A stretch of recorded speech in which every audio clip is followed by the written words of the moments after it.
Good morning everybody. May God bless you. आज light chapter का चौथा पार्ट हम पढ़ाएंगे आप लोगों को। पढ़ाने से पहले दो पंक्ति आपसे कहूँगा, ध्यान से सुनिएगा। मुश्किलों से भाग जाना आसान होता है। मुश्किलों से भाग जाना आसान होता है। हर पहलू जिंदगी का इम्तिहान होता है। मुश्किलों से भाग जाना आसान होता है। हर पहलू जिंदगी का इम्तिहान होता है। डरने वाले को कुछ नहीं मिलता दोस्तों। डरने वाले को कुछ नहीं मिलता है दोस्तों। लड़ने वालों के कदमों में सारा जहान होता है। अगर आप मुश्किल से डर जाइएगा तो आपको कुछ हासिल नहीं होने वाला है। अगर लड़िएगा एक दिन ऐसा आएगा कि सारा जहान, सारा संसार आपके कदमों में होगा। ठीक है, इसलिए हमेशा धैर्य बना रखिए और आने वाले मुश्किलों का सामना कीजिए। आइए, आज हम लोग पढ़ेंगे अवतल दर्पण में वस्तु को कहाँ रखा जाए तो कहाँ प्रतिबिंब बनेगा, उसी के बारे में जानते हैं। अवतल दर्पण के सामने किस प्लेस पर वस्तु रखेंगे और उसका प्रतिबिंब कहाँ बनेगा, उसकी सारी जानकारी आपको हम दे रहे हैं। इससे पहले हम कुछ इसके पहले वीडियो में कुछ बताए थे, कुछ बाकी था। आषाढ़ का जो हम एक संक्षेप में विवरण करेंगे आप लोगों से, और ध्यान दीजिएगा। पहला, सबसे पहले ये अवतल दर्पण है, क्योंकि ये सतह जो है इसको क्या कहते हैं, परावर्तक सतह। ये धसा हुआ है, ये अवतल दर्पण हो गया। इसमें ये ध्रुव हो गया, ये फोकस हो गया, और ये हो गया वक्रता केंद्र। ध्रुव, फोकस, वक्रता केंद्र। तो इसी पर यहाँ पर स्पेस बनेगा, आपको जगह बनेगा। तो पहला जगह लिखे हम, यहाँ लिखे वस्तु की स्थिति, तो वस्तु कहाँ रखेंगे, और उसका इमेज जो बनेगा यानी प्रतिबिंब जो बनेगा वो जो है उसकी स्थिति कहाँ होगी, यानी कहाँ पर बनेगा, और प्रकृति कैसी होगी, और उसका आकार कैसा होगा। इसलिए यहाँ लिखे हैं वस्तु की स्थिति, और यहाँ लिखा गया प्रतिबिंब की स्थिति, प्रकृति और आकार। ये किसके लिए है, अवतल दर्पण के लिए पढ़ रहे हैं हम लोग अभी। उत्तल का अलग है, फिर ये केवल अवतल दर्पण में। तो पहला केस है, अगर वस्तु को ध्रुव पर रखेंगे तो प्रतिबिंब ध्रुव पर ही बनेगा, आभासी बनेगा। आभासी माने काल्पनिक, सीधा बनेगा और वस्तु के बराबर बनेगा। ठीक है, ध्रुव मतलब यहाँ, अगर यहाँ वस्तु को रखा जाए तो इसका प्रतिबिंब यहीं बनेगा, इस पार, यहाँ पर, यहाँ जितना बड़ा वस्तु रहेगा उतना ही बड़ा बनेगा, काल्पनिक बनेगा, सीधा बनेगा। हो गया पहला केस। दूसरा केस है ये, पी तथा एफ के बीच, पी और एफ के बीच यहाँ पर कहीं पर रखते हैं, हमारे इसके बीच वस्तु रखते हैं, तो इसका प्रतिबिंब बनेगा दर्पण के पीछे। दर्पण के पीछे यहाँ बनेगा ऐसे। ये आभासी, आभासी माने काल्पनिक बनेगा, दर्पण के पीछे आभासी, सीधा बन रहा है और बड़ा बन रहा है। याद रखेंगे प्लेस को, कहाँ पर, P और F के बीच अगर रखेंगे तो प्रतिबिंब दर्पण के पीछे बनेगा, काल्पनिक बनेगा, सीधा बनेगा और बड़ा बनेगा। एक बात ख्याल रखिएगा, आभासी या काल्पनिक जहाँ होगा वो सीधा प्रतिबिंब बनेगा, और वास्तविक प्रतिबिंब जो बनेगा वो हमेशा उल्टा बनता है। वास्तविक उल्टा और आभासी सीधा, ये दोनों एकदम सेट किया हुआ है। ये भी हो गया आपका। तो ये दो कंडीशन है काल्पनिक वाला, एक यहाँ P पर और P और F के बीच। अब क्या करते हैं, अब हम लोग जगह को चेंज करते हैं। अब F पर रखते हैं। F पर रखेगा अगर मान लिया तो आपका प्रतिबिंब बनेगा अनंत पर। कहाँ बनेगा, अनंत पर, इधर पीछे बहुत दूर बनेगा, और वास्तविक बनेगा उल्टा बनेगा, और वस्तु से बहुत बड़ा बनेगा। ये लिखा हुआ है, F पर रखते हैं तो अनंत पर बनता है, वास्तविक, उल्टा और बहुत बड़ा। ठीक है, अनंत की तरफ बनेगा, इन्फिनिटी में। वास्तविक बनेगा उल्टा बनेगा और वस्तु से बड़ा बनेगा। ये भी आपका हो गया। एफ और सी के बीच, एफ और सी के बीच रखते हैं, अब यहां से हटा देते हैं, अब यहां रखते हैं हम लोग, ठीक है, यहां रखेंगे तो इसका प्रतिबिंब कहां बनेगा? अनंत और सी के बीच, इधर अनंत है, यहां कहीं पर भी बनेगा, ऐसे उल्टा बनेगा, वास्तविक बनेगा और वस्तु से बड़ा बनेगा, ठीक है। एफ तथा सी के बीच जब रखेंगे तो सी तथा अनंत के बीच, ये होगा सी, इधर हो गया अनंत, उसके बीच, बीच मतलब ठीक बीच नहीं, सी और अनंत के बीच में कहीं भी बन सकता है। और वास्तविक है, उल्टा है, देख रहे हैं उल्टा प्रतिबिंब बनना है, और वस्तु से बड़ा बनेगा। तो क्या किए हम लोग, पहले यहाँ रखे, तब एक बार यहाँ यहाँ के बीच रखे हैं, एक बार एफ पर रखे हैं, अब सी और एफ के बीच रखे हैं, अब रखेंगे सी पर, ठीक सी पर रखते हैं, केंद्र पर, यहाँ पर, यहाँ रखते हैं प्रतिबिंब। तो आपका ये भी हो गया। सी पर रखने से सी पर ही बनेगा, यही बनेगा, सी पर रखेंगे, देखिए उधर अनंत था, अनंत से घसक के यहाँ आया, यहाँ से घसक के फिर आप यहाँ आ गया, इधर आ रहा है, आप वस्तु इधर बढ़ा रहे हैं, प्रतिबिंब इधर बढ़ रहा है, देख रहे हैं, वस्तु का स्थिति इधर जा रहा है और प्रतिबिंब का स्थिति इधर आ रहा है। सी पर रखने से सी पर ही बनेगा, वास्तविक है, उल्टा है और वस्तु के समान साइज का, जितना यहाँ जितनी ऊंचाई ये है उतनी ऊंचाई यहाँ बनेगा। ये कंडीशन हो गया आपका, फिर से ख्याल रखिएगा आप लोग, सी पर रखने से सी पर बनेगा, वास्तविक, उल्टा और बराबर। ये भी केस खत्म। अब देखिए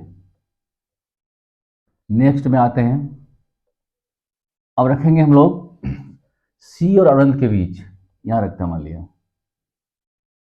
यहाँ रखेंगे, बस ये वस्तु हो गया, तो इसका प्रतिबिंब बनेगा यहाँ पर सी और एफ के बीच, सी और एफ के बीच वास्तविक बनेगा और उल्टा बनेगा और वस्तु से छोटा बनता है। सी तथा अनंत के बीच रखेंगे, सी तथा एफ के बीच वास्तविक, उल्टा और छोटा। इसको आप जब खींचिएगा लाइन, किरण आरेख, तो अपने आप बनेगा, अगर आपको याद रहेगा तो खींचने में सुविधा होगी। और क्वेश्चन जब पूछेगा इस टाइप का कोई एक ठो, तो आपको उसमें याद रखना है कहाँ पर है। सी और अनंत के बीच अगर वस्तु रखा जाए तो प्रतिबिंब सी और एफ के बीच बनेगा, वास्तविक है तो उल्टा है, वास्तविक है तो उल्टा है और वस्तु से छोटा। देखिए अब ये हो गया आपका। अब लास्ट कंडीशन है, अनंत पर बहुत दूर में है, बहुत दूर से किरण आ रही है, उसको बना नहीं सकते हैं, ये किरण अनंत पर वस्तु रखेगा तो एफ पर बनता है एकदम, यहाँ पर, यहाँ यहाँ कटेगा, यहाँ कट जाता है आपका, तो यहाँ बनेगा, यहाँ पर। अनंत में अगर वस्तु है तो उसका प्रतिबिंब एफ पर बनेगा, वास्तविक बनेगा, उल्टा बनेगा और वस्तु से बहुत छोटा बनेगा, ठीक है। अनंत पर जब वस्तु को रखेंगे एफ पर बनेगा, वास्तविक बनेगा, उल्टा और बहुत छोटा। तो आपका हो गया 1 2 3 4 5 6 7 कंडीशन, ठीक है। याद रखने का, देखिए तरीका, पी पर रखे तो पी पर बना, आभासी वस्तु के बराबर सीधा, और पी और एफ के बीच रखते हैं, पी और एफ के बीच, तो दर्पण के पीछे बनेगा, आभासी बनेगा, सीधा बनेगा और वस्तु से बड़ा बनेगा, ये हो गया। और बाकी जितना सब वास्तविक बनेगा, इधर टोटल वास्तविक, सामने में जितना प्रतिबिंब बनता है टोटल वास्तविक, और पीछे जो जितना बनता है वो होता है काल्पनिक। ये रियल इमेज, वर्चुअल इमेज, इसे बोलते हैं वर्चुअल बने काल्पनिक, ठीक है। तो वास्तविक प्रतिबिंब जितना है उसको किसी पर्दे पर हम ला सकते हैं, लेकिन काल्पनिक प्रतिबिंब को पर्दे पर नहीं ला सकते। ये भी एक वीवीआई क्वेश्चन है, ठीक है। कुछ जगह कहीं पर मान लिया आपको कि अवतल दर्पण के एफ और सी के बीच अगर रखें वस्तु तो उसका प्रतिबिंब वास्तविक बनेगा कि क्या बनेगा वो जानना आपको होता है, आपको ये याद रखना है। सी तथा अनंत क्यों बनेगा, वास्तविक, उल्टा और बड़ा। आइए अब आगे बढ़ते हम लोग। अब की बार उत्तल दर्पण में आ रहे हैं कि उत्तल दर्पण में वस्तु को रखने से आगे में उसका प्रतिबिंब कहाँ बनता है। उसका केवल एक ही प्लेस है। क्या प्लेस है, दर्पण के सामने। ये उत्तल दर्पण है, इधर से पॉलिश किया हुआ देख रहे हैं आप। इसका देखने वाला सतह जो है उठा हुआ है, तो इसके सामने अगर किसी वस्तु को रखते हैं, ये वस्तु मान लिया, तो इसका प्रतिबिंब कहाँ बनेगा। क्या लिखा हुआ है, दर्पण के पीछे आभासी सीधा और वस्तु से छोटा बनता है। दर्पण के पीछे आभासी सीधा वस्तु छोटा। कैसे, देखिए अब यहाँ से ये वस्तु हो गया, एक किरण हम लोग इसके समानांतर खींचते हैं, ये बताया गया आपको। यहाँ यहाँ यहाँ टकराया, तो टकराने के बाद वो लौट जाएगा उधर। इधर तो जगह है नहीं इसका, इधर तो बंद है। इधर रिफ्लेक्ट हो गया, तो इसका रिफ्लेक्शन जो है, अगर इसको आप मानते हुए आगे बढ़ाइएगा तो एफ से जाएगा। ये काल्पनिक लाइन है। दूसरा रे क्या होता है, वस्तु के हेड से और सी से, हेड से और सी से खींचते हैं। तो हेड से गया यहाँ पर, यहाँ टकराया, फिर लौट के आ गया, फिर इसको फिर मानते हुए बढ़ाते हैं। ये काल्पनिक हो गया। ये दोनों काल्पनिक रेखा जहाँ पर कट किया, यहाँ पर आपस में टच किया, वहीं इसका इमेज बनेगा, यानी प्रतिबिंब। तो देख रहे हैं आप, ये काल्पनिक बना, सीधा बना, वस्तु से छोटा बना, और कहाँ बना, दर्पण के पीछे। तो उत्तल दर्पण में अगर वस्तु को दर्पण के सामने रखा जाए तो प्रतिबिंब की स्थिति क्या होगी, दर्पण के पीछे। उसकी प्रकृति क्या होगी, आभासी और सीधा, और आकार क्या होगा, वस्तु से छोटा। ये हो गया दोनों प्रकृति, ये हो गया स्थिति, और ये जो लास्ट में है ये हो गया आकार, है ना। ये स्थिति मैंने कहाँ पर, कौन सा प्लेस में, प्रकृति मतलब उसका नेचर कैसा है, आभासी है कि काल्पनिक है, सीधा है कि उल्टा है, आकार मतलब साइज, बड़ा छोटा बराबर, ठीक है। तो सब में इसी बात को फॉलो कीजिएगा। इस प्रकार आपको अवतल दर्पण और उत्तल दर्पण में इमेज कैसे बनता है वो आपको बताया गया है। ठीक, याद रखेंगे इसको। चलिए अब पढ़ते हम लोग अवतल दर्पण का उपयोग। अवतल दर्पण का यूज कहाँ कहाँ होता है, ठीक है। तो कुछ कंडीशंस यहाँ लाया गया है। जैसे पहला कंडीशन है हजामती दर्पण। हजामती मतलब दाढ़ी बनाना, शेविंग करने में इसका उपयोग होता है अवतल दर्पण का, यानी चेहरा देखने के लिए। मतलब क्या होता है, अगर मान लिया यहाँ आपका दर्पण है, ये दर्पण हो गया मान लिया, और यहाँ आदमी बैठा हुआ है, इसको ऐसे बना सकते हैं आप, ये इसको पॉलिश कर दिया जैसे। यहाँ चेयर है लोगों का, ये आदमी है मान लिया। इसका आदमी का पोजीशन जो है इसके ध्रुव और एफ के बीच होना चाहिए कहीं पर, इधर नहीं फिर यहाँ भी नहीं, इसके अंदर रहेगा तभी उसका फोटो बनेगा। और ये बड़ा आकार का होता है, इसकी वक्र जो होता है पूरा ये घेरा जो है बहुत बड़ा होता है। तो इस कंडीशन में क्या होता है कि इस आदमी का फोटो जो बनता है पीछे बनता है, इमेज काल्पनिक बनता है और बड़ा बनता है। ये कंडीशन था आपका। जब वस्तु को अवतल दर्पण के पी और एफ के बीच रखते हैं, पी और एफ के बीच रखते हैं, तो प्रतिबिंब दर्पण के पीछे काल्पनिक सीधा और वस्तु से बड़ा बनता है। इस तरीका से जो है इस आदमी का फेस जो है साफ साफ और बड़ा बड़ा दिखाई पड़ेगा। इससे उसको जो है शेविंग करने में हेल्प होता है। इसलिए पहला उपयोग हो गया आपको हजामती दर्पण।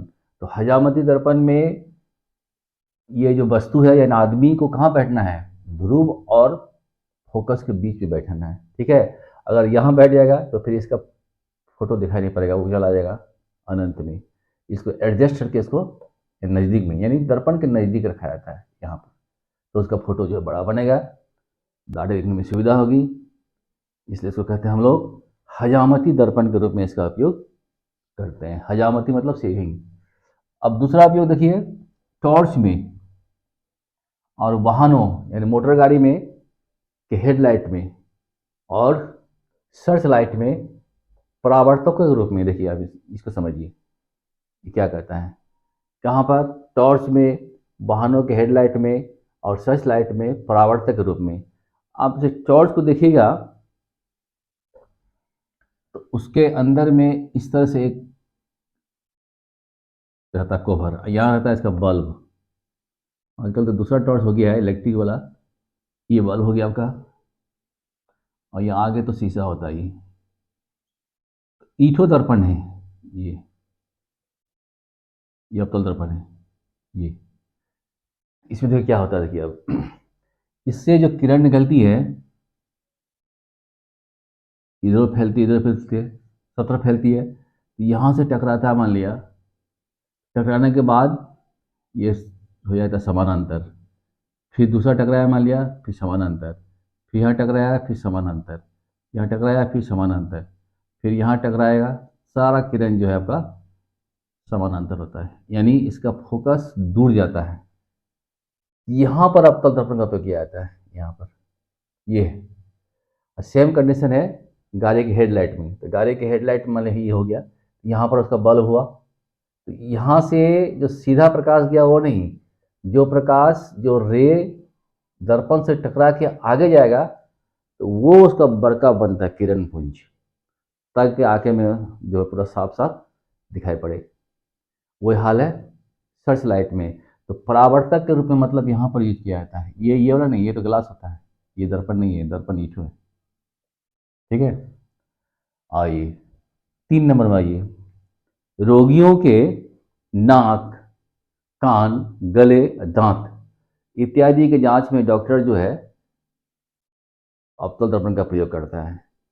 देखिए ये क्या होता है, ये कोई मेडिसिन नहीं, कोई टेक्निक नहीं, केवल अंदर के पार्ट को साफ साफ देखने के लिए, है ना, साफ साफ देखने के लिए इसका होता है। मान लिया जाए ये डॉक्टर का ही हो गया फोरहेड, ललाट हो गया, यहाँ पर इनके पास रहता है दर्पण। जैसे ये इस टाइप का दर्पण हो गया, ये बेल्ट से सुपहन लेता मान लिया, यहाँ बल्ब है मान लिया,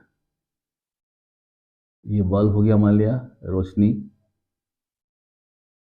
ये यहाँ क्या करेगा, यहाँ आएगा, और यहाँ पर हैगा मुंह पेशेंट रोगी का, ये रोगी हो गया, ये डॉक्टर हो गया मान लिया, बनाया नहीं है, यहाँ पर इसका मुंह रहेगा इस तरह से।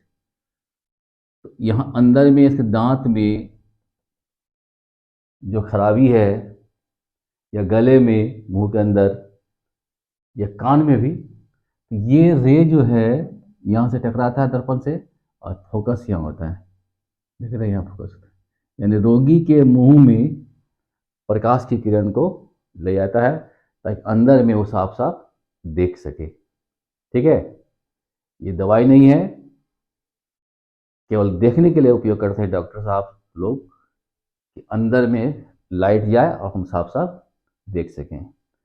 और चौथा उपयोग है सौर भट्टी। जैसे सोलर कुकर होता है, वैसे सौर बड़ा बड़ा भट्टी होता है, उसमें सूर्य की किरण जो है आती है, और एक जगह पर जैसे यहाँ दर्पण लगा हुआ आपका, यहाँ भट्टी है, सूर्य सनलाइट हो गया, इठो यहाँ से किरण आया, आने के बाद एक जगह फोकस हो जाता है ढेर सारा किरण इस तरह से। जब यहाँ आ जाएगा आपका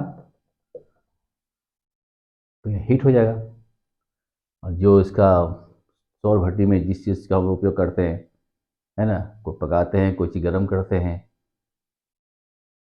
तो उसमें जो है अवतल दर्पण का यूज किया जाता है सौर भट्टी यानी सोलर फर्नेसेस में। तो इस तरह से इसका उपयोग होगी आपको। एक बार फिर सुन लीजिए। पहला उपयोग हजामत दर्पण के रूप में, दूसरा उपयोग टॉर्च, वाहनों के हेडलाइट और सर्च लाइटों में परावर्तक के रूप में, तीसरा हो गया रोगियों के नाक, कान, गले, दांत आदि की जांच में, और चौथा हो गया आपका सौर भट्टी। आइए अब नेक्स्ट स्टेप में आते हैं हम लोग। अब हम लोग जानेंगे कि उत्तल दर्पण का उपयोग क्या होता है। ठीक है, इससे पहले जाने थे हम लोग अवतल दर्पण।